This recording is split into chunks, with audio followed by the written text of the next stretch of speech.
শ্রমিক তার ন্যায্য মূল্য, তার ন্যায্য ভাতা সে পায় না, ন্যায্য পারিশ্রমিক সে পায় না।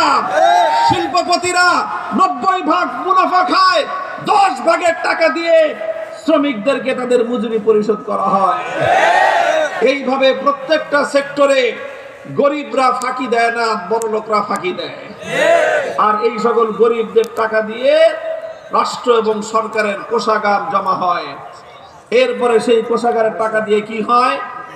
এই যে আমাদের দেশের মানুষ দেশে এবং দেশের বাইরে যেই পরিমাণ শ্রম দেয়, যেই পরিমাণ টাকা উপার্জন করে, আর ওই টাকা দিয়ে নিজের জীবন উপকরণ কিনতে গিয়ে সরকারকে যেই পরিমাণ ভ্যাট দেয়, এই টাকাগুলো যদি চুরি আর দুর্নীতি লুটপাট না হতো, 30 বছর আগে বাংলাদেশ সিঙ্গাপুর থেকে উন্নত দেশ থাকতো। সিঙ্গাপুরের স্থানীয় মানুষ আমার বাংলাদেশের মানুষের মতো এত কষ্ট করে উপার্জন করে না, তাদের ব্যক্তিগত উপার্জন এত নাই।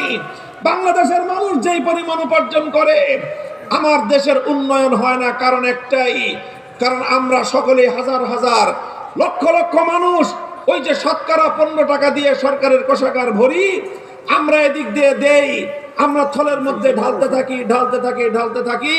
সোনার দল ওই থলের নিচে দিয়ে ফুটা করে রাখছে, সব টাকা পয়সা ওই ফুটা দিয়ে বেগম পাড়ায় চলে যায়। এই জন্য আল্লাহর কোরআন বলেছে, আল্লাহ বলেছেন সরকার প্রতিষ্ঠা করলে সর্বপ্রথম দুর্নীতির দুয়ার বন্ধ করো। দুর্নীতির দুয়ার যতদিন বন্ধ না করবা, ততদিন পর্যন্ত জাতি এবং রাষ্ট্রের উন্নতি হতে পারে না। ইন্নাস সালাতা তানহা আনিল ফাহশাই ওয়াল মুনকার।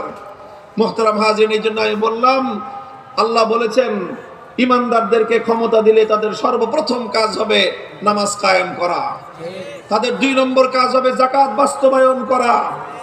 যাকাত বাস্তবায়ন করার অর্থ কি?